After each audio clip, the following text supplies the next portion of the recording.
All right, let's dive into some fascinating stuff today. We've got excerpts from Rich Dad's Advisors, Guide to Investing in Gold and Silver. A listener sent these in. And, well, it's a pretty intense read. It talks about a perfect economic storm brewing and how gold and silver could be the key to not just surviving it, but actually coming out ahead. Yeah, it's a pretty bold claim. But what's interesting is how they back it up with historical examples. Like they talk about ancient civilizations like Athens and Rome, and how they faced economic turmoil when their government started messing with their currencies. Right, right. Debasing the currency and all that. It's a Hmm. scary thought, history repeating itself. I mean, do you see any parallels with what's happening today in our economy? Well, you could definitely argue that some modern policies, like quantitative easing, where central banks essentially print more money to try and stimulate the economy, some economists say that's kind of similar to what those ancient governments did. And it can lead to inflation and a decrease in the purchasing power of your money, right?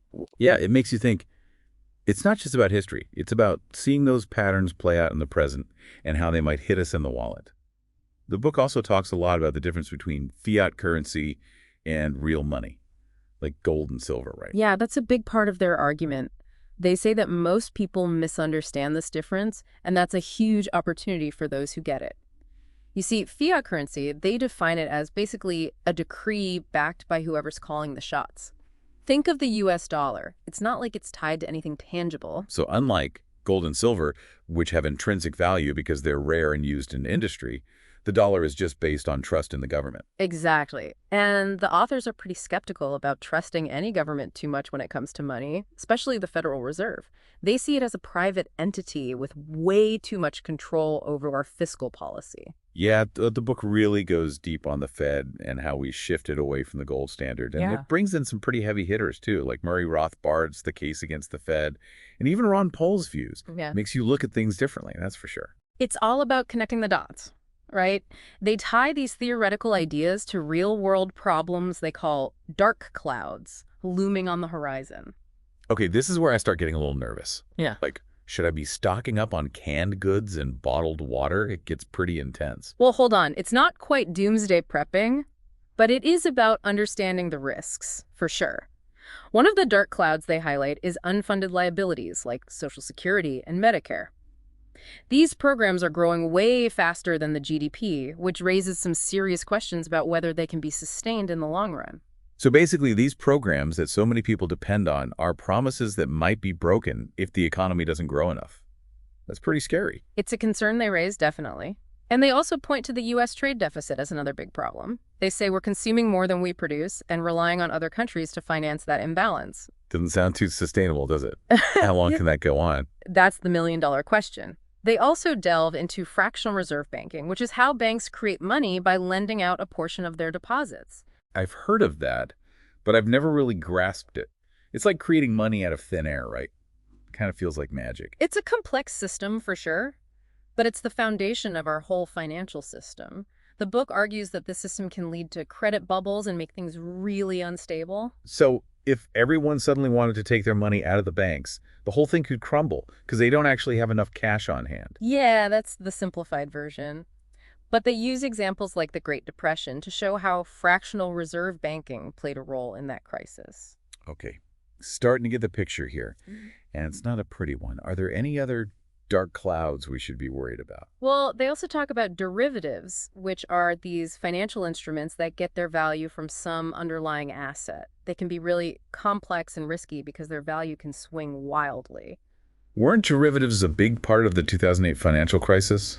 I vaguely remember that. They definitely played a role. And the book uses the long-term capital management crisis as another example of how derivatives can cause system-wide problems. So we've got unfunded liabilities, trade imbalances, fractional reserve banking, and derivatives. It's like a recipe for disaster. They paint a pretty bleak picture, yeah. But they also offer solutions. And that's where gold and silver come in. They see them as a hedge against inflation and a safe haven during economic turmoil. Right, because they're real, tangible assets. They've held value for centuries. Exactly. But they also stress that you need to understand how to invest in them the right way. There are a lot of traps to avoid. All right, so how do we navigate this potential economic storm? Let's get into the details. Okay, so you're intrigued by gold and silver, but yeah, you got to be careful, right? There's a whole lot of hype and misinformation out there. Exactly. It's one thing to think gold and silver could hold their value, but how do you actually, go about investing in them? The book talks about that, right? Oh yeah, it dives deep into that. One of the big things they debunk is this idea that you don't need to actually own the physical metal, like you can just play the market with mining stocks or ETFs. Oh, ETFs. Yeah, I can see how those would be appealing. They seem super easy to trade. But the book says that's not the best approach, right? They're pretty adamant about that. They argue that if everybody just bought mining stocks and nobody actually bought gold or silver, well, the price of the metals wouldn't really go up. It might even go down because there's no real demand for the actual stuff, just paper promises. Makes sense. Hmm. Like with anything, right? Yeah. Supply and demand.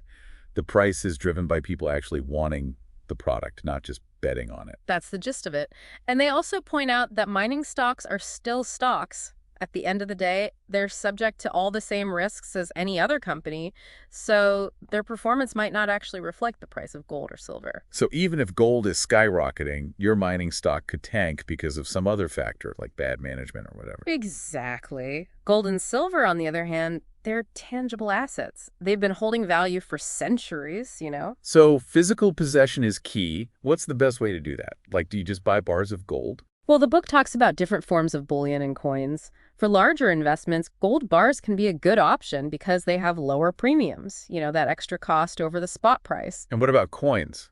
Are those better for smaller investors? Yeah, coins can be more manageable for smaller purchases, and they give you more flexibility, like you can buy a few at a time. And some people believe they'd be easier to barter with if things, really hit the fan. Like in a post-apocalyptic world, you could trade a silver coin for a loaf of bread. Ha! The book does touch on that kind of scenario, but more practically, they talk about different types of gold coins, like American Eagles, Canadian Maple Leafs, Krugerrands, all those familiar names. Oh, yeah. The ones you see in those late-night infomercials, right? That's the one. But the book emphasizes that you gotta do your research, understand the differences between the coins, the premiums, how easy they are to sell in different markets. So it's not just about buying any gold coin. It's about being strategic about it. Exactly. And once you've figured out what to buy, then comes the big question of storage.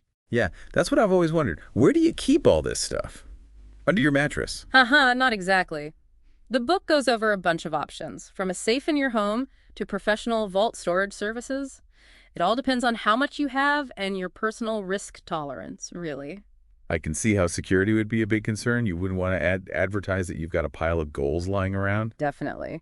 It's about finding that balance between security and accessibility. Like burying your gold in the backyard might be secure, but good luck getting to it quickly if you need it. Good point.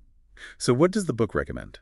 For larger holdings, they suggest professional vault storage might be the way to go. They even talk about something called segregated storage, where your metals are held separately and not listed as assets on the dealer's books.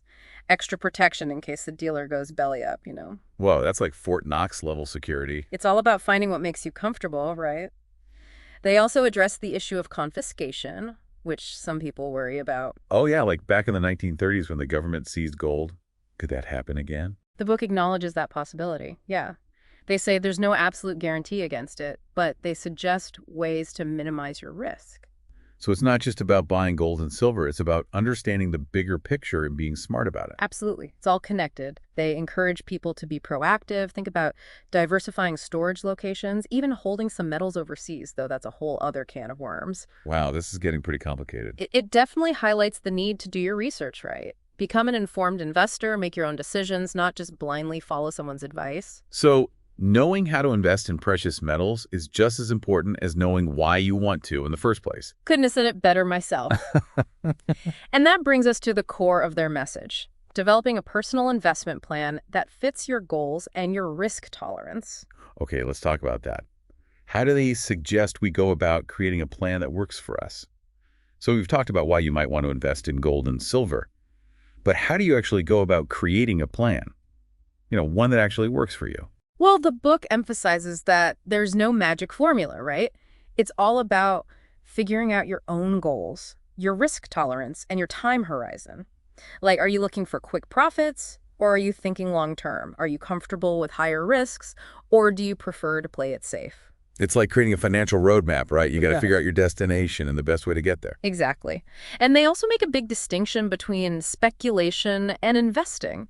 Speculation is all about trying to time the market, make a quick buck, But investing, that's about building wealth over time. So a speculator might buy gold, hoping it'll jump next week, while an investor buys it thinking it'll hold its value over the next decade or two. Exactly. And the authors, they're all about the long game, not get-rich-quick schemes. They see gold and silver as sound assets that will hold up, especially when things get rough, economically speaking. Yeah, that makes sense with the whole perfect economic storm thing. They're not talking about making a killing overnight. They're talking about weathering the storm. Right. Exactly. They say if you believe in the long-term value of these metals, then short-term price swings shouldn't bother you too much. It's about having a strategy and sticking to it. But doesn't that mean you could miss out on big gains if the price suddenly spikes? Sure, it's possible, Yeah. but you could also miss out on big losses if you try to time the market and get it wrong. They argue that for most people, a steady, long-term approach is more likely to work out. Makes sense. It's about keeping a cool head, not getting caught up in the hype. Absolutely. They also encourage you to think about your personal situation. Like, do you have any debt? Are you saving for retirement? Do you have an emergency fund? All these things should play a role in your decisions. So buying gold and silver shouldn't be your only financial plan. Right. You still need to cover the basics. Exactly. It's about having a well-rounded approach to your finances, Building a solid foundation first, and then considering precious metals as part of a diversified portfolio. Wow, this has been a really eye-opening deep dive. We've gone from the big picture stuff like history and economic cycles to the nitty-gritty of choosing coins and storage options. I feel like I've learned a lot. Me too. This book is packed with information, but they present it in a way that makes you think. Yeah, and that final message really stuck with me. The call to action. If you believe the economic storm is coming, what are you doing to prepare? It really makes you think. It's about taking control, right? Not just waiting for things to happen, but being proactive, making informed decisions, and taking steps to protect yourself and build a better future. Well said. It's been a pleasure diving into this with you. Likewise, always a good time to explore these topics and try to make them more understandable. And to our listener, thank you for sharing this book with us. We hope this deep dive has given you some food for thought and maybe even inspired you to take a closer look at your own financial plan. Remember, the more you know, the better prepared you are. So keep learning, keep asking questions, and keep diving deep. That's it for today, folks. Until next time, stay curious.